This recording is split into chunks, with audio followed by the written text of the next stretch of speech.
Hello दोस्तों, आपके अपने मैजिक मूवमेंट चैनल में आपका स्वागत है। दोस्तों, आज हम हमारे सब्सक्राइबर मिस्टर अमित पाल सर के सजेशन से एसजेवीएन लिमिटेड को डिटेल में डिस्कस करेंगे। दोस्तों, एसजेवीएन के ऊपर हमने पहले भी कंप्लीट स्टडी की हुई है, लेकिन आज हम इसकी लेटेस्ट न्यूज और लेटेस्ट अपडेट के साथ फिर से इसके ऊपर कंप्लीट स्टडी करने जा रहे हैं। तो दोस्तों, लास्ट ट्रेडिंग सेशन में इसके शेयर में 7% का अपसाइड जंप आया, क्योंकि दोस्तों इस कंपनी ने राजस्थान गवर्नमेंट के साथ एक एमओयू साइन किया। तो दोस्तों, ये इसकी अर्निंग बेस्ड न्यूज है, इसको हम डिटेल में डिस्कस करेंगे। तो ये वीडियो इसके इन्वेस्टर्स और जो इसमें इन्वेस्ट करने का प्लान कर रहे हैं उनके लिए स्पेशल रहने वाली है, क्योंकि दोस्तों हम इस वीडियो में इसका डीप एनालिसिस करेंगे, इसके नेगेटिव और पॉजिटिव पॉइंट को डिटेल में डिस्कस करेंगे और साथ में इसके नेक्स्ट टारगेट पर भी बात करेंगे। तो दोस्तों, आप हमारे साथ वीडियो के एंड तक बने रहिए और कंक्लूजन तो बिल्कुल भी मत मिस कीजिए। कंक्लूजन में हम इसके बाइंग सेलिंग लेवल को डिटेल में डिस्कस करेंगे, जिससे आपको सहायता मिलेगी कि अभी आपको इस स्टॉक में क्या करना चाहिए। तो दोस्तों, टाइम ना वेस्ट करते हुए करते हैं वीडियो की शुरुआत। लेकिन दोस्तों, उससे पहले मेरी आप सभी से एक छोटी सी रिक्वेस्ट है। दोस्तों, यदि आपको हमारे एफर्ट्स, वीडियो कंटेंट पसंद आए तो प्लीज वीडियो को लाइक, शेयर एंड कमेंट करना ना भूले। चैनल पर नए हो तो चैनल को सब्सक्राइब भी कीजिए। तो दोस्तों, इस कंपनी को राजस्थान गवर्नमेंट की तरफ से एक एमओयू साइन हुआ 5 गीगावाट प्लम स्टोरेज के लिए और 2 गीगावाट फ्लोटिंग सोलर प्रोजेक्ट के लिए। तो इस कंपनी को अगस्त 2024 में नवरत्न स्टेटस से अपग्रेड किया गया। तो दोस्तों, अब हम इस कंपनी को डिटेल में डिस्कस कर लेते हैं, ये रिन्यूएबल एनर्जी में किस किस सेगमेंट में काम करती है। दोस्तों, ये कंपनी जनरेशन और सेल करती है इलेक्ट्रिसिटी को इंडिया एंड इंटरनेशनल लेवल पर। दोस्तों, ये company thermal power, hydro power, wind power, solar power and power transmission के बिजनेस में इन्वॉल्व है। और दोस्तों, अगर इसकी अर्निंग ग्रोथ को डिस्कस करें क्वार्टर ऑन क्वार्टर बेसिस पर, तो दोस्तों इस कंपनी का रेवेन्यू लास्ट 3 क्वार्टर से कंटिन्यू इंक्रीज हो रहा है। रेवेन्यू के साथ साथ ऑपरेटिंग प्रॉफिट भी लास्ट 3 क्वार्टर से कंटिन्यू इंक्रीज हो रहा है। रेवेन्यू और ऑपरेटिंग के साथ साथ नेट प्रॉफिट भी लास्ट 3 क्वार्टर से कंटिन्यू इंक्रीज हो रहा है, यानी कंपनी लास्ट 2 क्वार्टर से अच्छे नंबर डिक्लेयर कर रही है और सितंबर क्वार्टर के भी कंपनी ने अच्छे नंबर डिक्लेयर किए। और दोस्तों, आगे भी कंपनी को बिजनेस मिल रहा है। राजस्थान गवर्नमेंट के साथ एमओयू साइन हुआ है, तो दोस्तों उम्मीद है कि नेक्स्ट क्वार्टर के नंबर भी कंपनी अच्छे लेकर आएगी। तो दोस्तों, ये कंपनी के लिए एक पॉजिटिव पॉइंट है कि company quarter on quarter basis पर कंटिन्यू ग्रो कर रही है। तो अगर कंपनी की earning year on year basis पर देखें, तो दोस्तों ईयर ऑन ईयर बेसिस पर कंपनी की अर्निंग ग्रोथ वोलेटाइल है, कभी रेवेन्यू अप तो कभी डाउन। दोस्तों, लास्ट 4 क्वार्टर से कंपनी का रेवेन्यू वोलेटाइल है, रेवेन्यू के साथ साथ प्रॉफिट भी वोलेटाइल है। और अगर ओवरऑल प्रॉफिट देखें तो 2024 में कंपनी का प्रॉफिट बिल्कुल डिक्रीज हो गया है 2021 के कंपैरिजन में। लेकिन दोस्तों, जैसे अब फाइनेंशियल ईयर 2025 के अच्छे रिजल्ट्स आ रहे हैं, तो दोस्तों हो सकता है 2025 में कंपनी का रेवेन्यू इंक्रीज हो, रेवेन्यू के साथ साथ इसका प्रॉफिट भी इंक्रीज हो सकता है अगर नेक्स्ट 2 क्वार्टर्स के भी नंबर इसके अच्छे आए तो। और कंपनी के बेसिक फंडामेंटल्स को भी डिस्कस करें, तो दोस्तों ये कंपनी एनएससी बीएससी दोनों पर लिस्टेड है। सेक्टर इसका पावर जनरेशन एंड डिस्ट्रीब्यूशन। दोस्तों, फिनस्टार की तरफ से ये 2 स्टार कंपनी है। इस कंपनी का मार्केट कैप 42,284.60 सीआर, इसका स्टॉक भी 41.72। दोस्तों, इसका स्टॉक भी ओवर वैल्यूड है इसके सेक्टर के कंपैरिजन में। और दोस्तों, ये अपने इन्वेस्टर्स को डिविडेंड भी अच्छा खासा पे करती है। इस कंपनी का डिविडेंड यील्ड 1.74%। दोस्तों, कंपनी के पास 2021.18 सीआर का कैश अवेलेबल है, लेकिन कंपनी के ऊपर 9,598.59 सीआर का डेप्ट भी है। अगर इसको इसके मार्केट कैप से कंपेयर करें, तो दोस्तों इस कंपनी के ऊपर इसके मार्केट कैप का लगभग 22% के आसपास इसके ऊपर डेप्ट है। कंपनी की आरओसी 7.37%, आरओई 6.52%। कंपनी में प्रमोटर्स होल्डिंग 81.85। दोस्तों, इस कंपनी की ओनरशिप स्टेबल है, जो कि कंपनी के लिए एक पॉजिटिव पॉइंट है। और दोस्तों, इस कंपनी की इफिशिएंसी पुअर है और साथ में इसके फाइनेंशियल्स भी वीक है। वो दोस्तों, हमने इसकी ईयर ऑन ईयर बेसिस पर इसकी अर्निंग ग्रोथ को भी डिस्कस किया कि ईयर ऑन ईयर बेसिस पर अर्निंग ग्रोथ वोलेटाइल है और साथ में कंपनी के ऊपर डेप्ट भी अच्छा खासा है। ये कंपनी का एक नेगेटिव पॉइंट है कि ये कंपनी फाइनेंशियली वीक है। इस कंपनी ने अपने इन्वेस्टर्स को मई 2010 से लेकर अब तक 128.57% के रिटर्न्स दिए। दोस्तों, इस कंपनी के शेयर का लो प्राइस 17 रुपीज 25 पैसे, ऑल टाइम हाई 170 रुपीज 50 पैसे। अभी कंपनी का स्टॉक 107 रुपीज 57 पैसे पर ट्रेड कर रहा है। लास्ट ट्रेडिंग सेशन में 3.99% का जंप आया। दोस्तों, ये एक मिड कैप कंपनी है जिसमें रिस्क हाई है। दोस्तों, अगर इसकी लेटेस्ट न्यूज़ का और मार्केट के पॉजिटिव सेंटीमेंट का इंपैक्ट देखेंगे हम इसके वॉल्यूम्स में, दोस्तों लास्ट 1 मंथ का एवरेज वॉल्यूम 70 लाख और लास्ट वीक का 1 सीआर और यस्टरडे ट्रेडिंग सेशन का 51 लाख। दोस्तों, लास्ट वीक का ये 1 सीआर क्योंकि दोस्तों लास्ट वीक में इसने अपने Q2 की अर्निंग पब्लिश की थी और Q2 की अर्निंग शानदार आई, मार्केट की एक्सपेक्टेशन से अच्छी आई। तो दोस्तों, लास्ट वीक में भी अच्छा खासा वॉल्यूम रहा, लेकिन लास्ट वीक में जितना अकेला 1 सीआर वॉल्यूम था, तो दोस्तों उसके 3x इस कंपनी में लास्ट ट्रेडिंग सेशन में वॉल्यूम आया 3 सीआर CR का।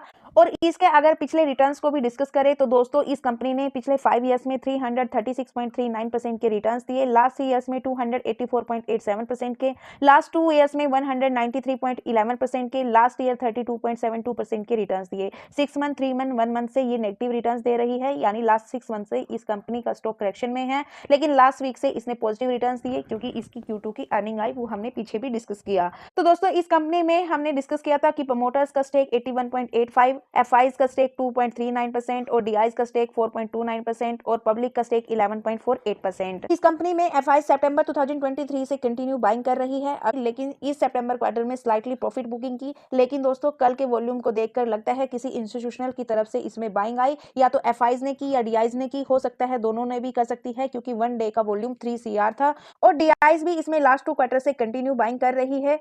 दोस्तों एफआईज डीआईज इसमें बाइंग कर रही है और पब्लिक इसमें लास्ट 2 क्वार्टर से प्रॉफिट बुकिंग कर रही है।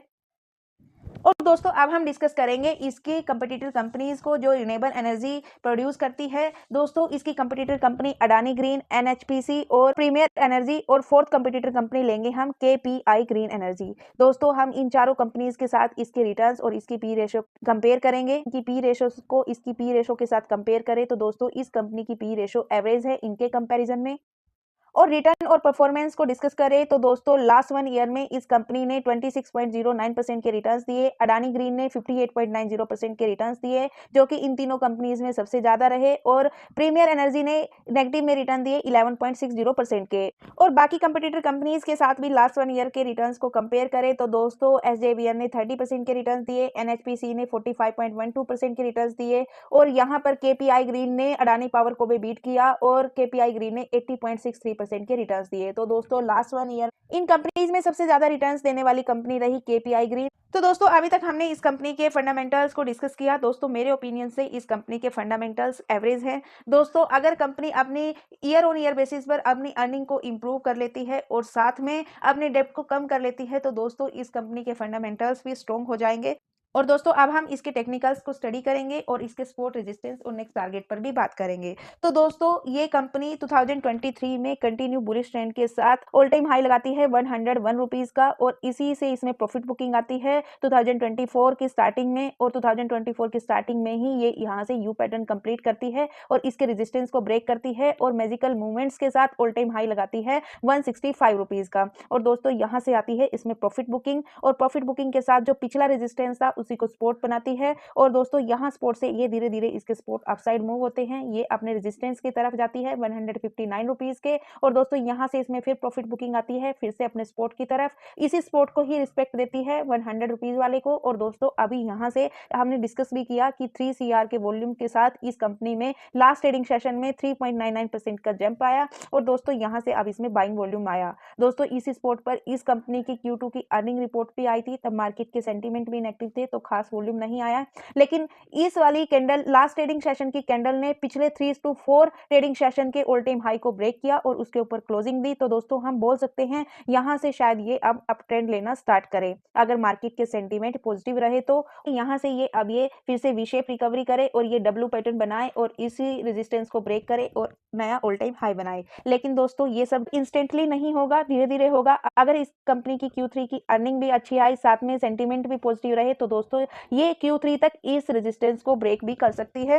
फर्स्ट सपोर्ट रहेगा वो 100 रुपीज का रहेगा और इसका जो रेजिस्टेंस रहेगा 159 रुपीज का रहेगा। और दोस्तों इसके चार्ट के पैटर्न को देखते हुए, इसके फंडामेंटल्स को देखते हुए, इसकी लेटेस्ट न्यूज को देखते हुए, इसमें हम जो शॉर्ट टर्म के लिए नेक्स्ट टारगेट कंसीडर करेंगे वो हम 150 रुपीज के करेंगे। लॉन्ग टर्म के लिए दोस्तों हम इसमें 1000 के टारगेट्स को भी कंसीडर कर सकते हैं इसकी रिटर्न्स को देखते हुए और रिन्यूएबल एनर्जी के सेक्टर की ग्रोथ को देखते हुए। और बात करें इसके बाइंग सेलिंग लेवल की तो दोस्तों हमने इस कंपनी के बिजनेस फील्ड को डिस्कस किया, बेसिक फंडामेंटल्स को डिस्कस किया, टेक्निकल चार्ट को स्टडी किया, शेयर होल्डिंग पैटर्न चेक किया। कंक्लूजन दोस्तों अगर कोई इस कंपनी में इंटरेस्टेड है, फ्रेश बाइंग करना चाहता है या फिर एड ऑन करना चाहता है तो दोस्तों मेरे ओपिनियन से आप इस कंपनी में 100 रुपीज़ से लेकर 110 रुपीज़ के बीच में कहीं भी बाइंग कर सकते हो।